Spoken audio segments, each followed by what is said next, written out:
Hello दोस्तों, मेरा नाम है राजीव और मैं हूं आपका दोस्त एवं होस्ट। आज की कहानी एक ऐसी सत्य घटना पर आधारित है जिसमें इंसानियत भी शर्मसार हो गई है। इस वाकया को सुनकर आपकी रूह कांप जाएगी। वैसे तो समाज में जी साली का रिश्ता काफ़ी हंसी मजाक वाला होता है। कहा जाता है कि पत्नी की बात साली आधी घर वाली होती है, लेकिन यह देखने को ही मिल गया है। यूपी के मुजफ्फरनगर जनपद में एक शख्स अपनी साली को डेट कर रहा था और बड़ी होशियारी से पत्नी के पीठ पीछे संबंध बनाता था। भोली वाली पत्नी भी अपने पति और बहन के इस कारनामे से अनजान थी, लेकिन एक रोज कुछ ऐसा हुआ कि पति का भांडा फोड़ हो गया। दरअसल अवैध संबंधों के चलते जीजा ने 2 कॉन्ट्रैक्ट किलर को सुपारी देकर अपनी साली की हत्या करा दी। पहले जीजा ने पर्सनल लोन लिया, इसके बाद कॉन्ट्रैक्ट किलर को सुपारी देकर साली की हत्या कराई। हत्या की वारदात को मेरठ स्थित नानू नहर के पास 21 जनवरी को अंजाम दिया गया था। बताया जा रहा है कि साली के साथ पहले जीजा और दोनों हत्यारों ने गैंग रेप किया था।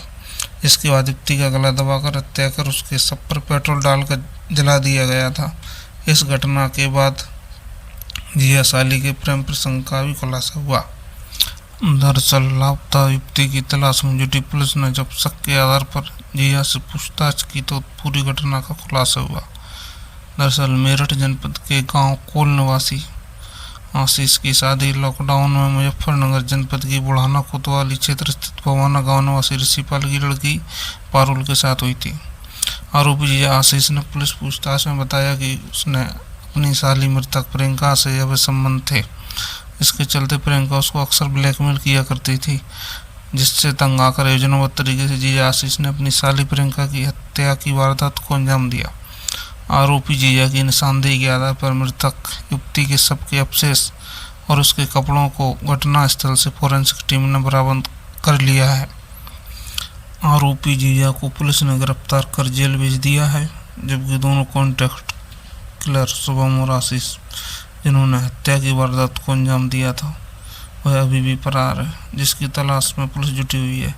इस घटना की अधिक जानकारी देते हुए एसपी ग्रामीण आदित्य बंसल ने बताया कि दिनांक 23 जनवरी 2025 को ग्राम भवाना से थाना बुढ़ाना पर लगभग 21 वर्ष की लड़की की गुमशुदगी थाना बुढ़ाना पर दर्ज की गई थी।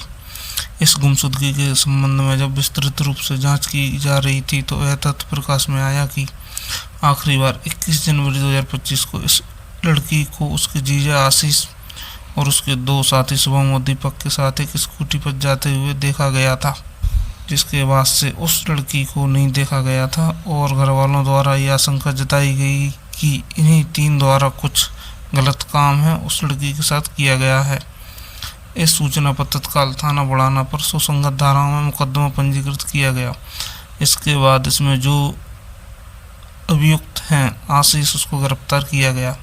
गिरफ्तार करने के उपरांत जब इससे विस्तृत पूछताछ की गई तो इसमें यह तथ्य प्रकाश में आया कि आशीष जो रहने वाला थाना भवाना मेरठ का है, इसका अपनी साली के साथ पिछले 2 साल से अवैध संबंध थे। इन दोनों की आपस में कुछ अश्लील फोटो वीडियो भी थी जो लड़की के पास थी और जो लड़की पिछले 2-3 महीने से लगातार इससे कुछ डिमांड कर रही थी, कुछ सामान के लिए, कुछ पैसों के लिए और ज़्यादा टाइम देने के लिए। यह डर रहा था कहीं यह बात सामने ना आ जाए और इसकी वाइफ को ना पता लग जाए।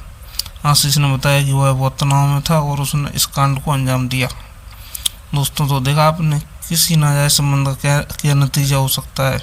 अवैध संबंध हमारे भारतीय समाज के लिए बिल्कुल भी उपयुक्त नहीं है। आशा है कि आपको यह वाक्य ऐसे कुछ सीखने को मिला होगा। ऐसी और रोचक और सत्य घटनाओं पर आधारित कहानी सुनने के लिए हमारे चैनल